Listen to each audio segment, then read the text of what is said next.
Sup nerds, I'm Tom. Today we're going to talk about the first expansion for Eternal Chronicles of the Throne. It is the Gold and Steel expansion, which adds new cards to the main deck, especially weapons, which is the steel part, and then it adds a new resource, which is gold.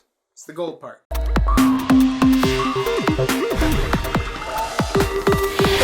So we do have a review for the base game on our channel, and I will say that in that video, at least after playing it a couple of times, I thought this game was more in the okay, like okay to good. Like I enjoyed it, but I didn't kind of love it. After playing with this expansion though, I feel like that might change. If you include this expansion, I might love this game. It definitely pumps it up a whole bunch for me. Now it really does add mainly two things. It adds more cards into the base game, into the main deck here.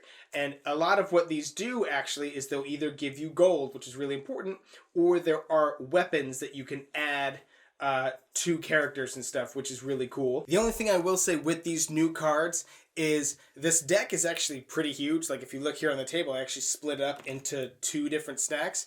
I would almost try shuffling, at least for your first game, I would almost try shuffling these into like the top half of the deck or something, just so that you can see them a bit more often or something. I mean, I definitely did that because I was like, well, I want to see what this expansion adds, so I want to make sure that I'm getting to see these cards. And also those cards are just more fun because a lot of them give you gold. Now you also do swap out in your starter card with one of your diplomacies or whatever, a single money card. For now you get money and a gold, which is actually good because if you are playing just the base game, like you could have these be the starter decks or always set aside like this. And then if you're playing just the base game, like you're teaching somebody new, which actually I think they could probably, most people can handle this as their first time going through. But anyways, if you want to just play the base game, you don't really need to go back and swap that card out. You can just tell them to ignore the gold symbol. Well, when you play Treasure Trove, it's just like any other card. Just ignore the gold symbol, and everything else is exactly the same. But you have these really cool stands with cards on them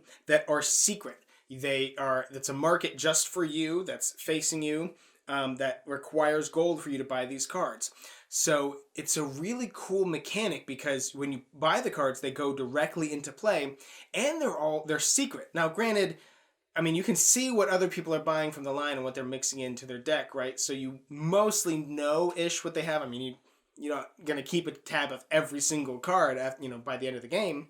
But it does feel really cool to have, like, secret weapons that are sitting back there, and you're just waiting to unleash. Like, I know I have these cards, and I know I'm waiting to just, bam, throw this card down, and then they'll be like, what? Now, while your treasure trove gives you gold, and some of the cards that you can buy gives you gold, they also replace the Eternal Throne, so even more incentivization to buy these Seek Power cards, but now it has like a one-time use ability. Any player may pay 5 regular dollars, the blue, whatever that is, for 2 gold, then flip the Eternal Throne, and all players add a card to their market. And that's really important because you start off with these 3. They're either random at the beginning of the game, or you could like draft them. I guess if you really play the game a bunch, you could do that, the draft or whatever, but I'm fine with just doing random. But you don't really add more cards unless for effects like this. Like it's really rare to add more cards to the market. So for all intents and purposes, those 3 are mostly what you're going to get until you do this. And that is definitely the best thing, is to be able to add more cards to that market, because some of them are expensive, but some of them can be really cheap, and you can get them out pretty fast, and then you're sitting there saying, man, I wish I had more stuff to spend this gold on. I am still going to stand by what I said in the base game review, where I think this game shines as a 2-player game. As just a head-to-head duel, it's really fun. Now, granted, I haven't played 3 or 4 players with this expansion, but I mean, I can just feel it, playing it. It still has there's nothing in this expansion that would fix the problems that I have with 3 and 4 players, and the problems are that it's just clunky. You always attack the player to your left, but he's blocked from the player to your right, and all that kind of, it's just a little bit funky. It's so much smoother and cleaner as just a head-to-head duel. And these cards really amp that up. I really don't have much else to say about this expansion. I just think it's awesome. I think like the power level of these gold cards, I mean, this is definitely the thing that I really care about, right? Like the new cards that get mixed into the deck, I mostly care about those for the fact that they get you more gold, right? The weapons and stuff, sure, that's a cool aspect. I mean, characters only stay out there for 1 round anyways, so it's not that big of a deal. But it's pretty cool. This game is very swingy, so that was a problem that I had in playing the base game initially.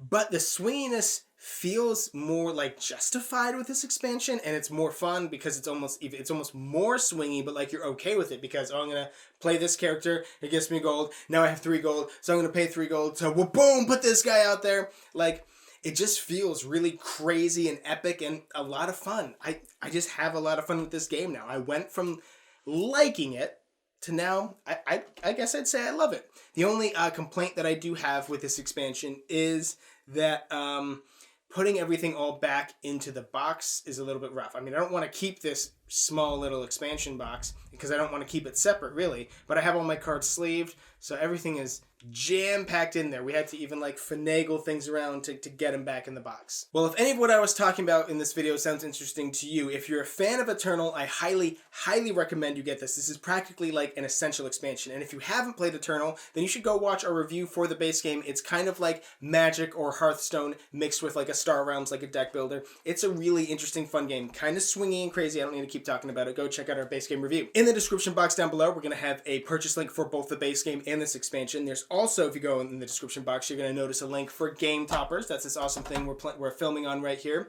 And also, while you're down there, you should subscribe to our channel so you'll never be bored. Now you need to block 9 damage somehow. Do I? Do you want to see some bullshit? It is game. Oh. 3 damage to you. Oh my god. Ah! But that was so close, though. If I didn't happen to draw that card right then, it would have been totally f***ed. And that's why I was like, I was even looking at you. I was like, if he doesn't get rid of this, it's game. But then you were like, oh wait, I played this guy, and I was like, oh, he's gonna heal 5, and that's it. But you didn't have enough coin for both. And obviously, I understand why you felt like this was the strongest move to make. I just so happened to draw this. Yeah, if I didn't the draw other that, one doesn't help me anyway. But yeah. Right. But if I didn't draw this, it would have been totally game for me.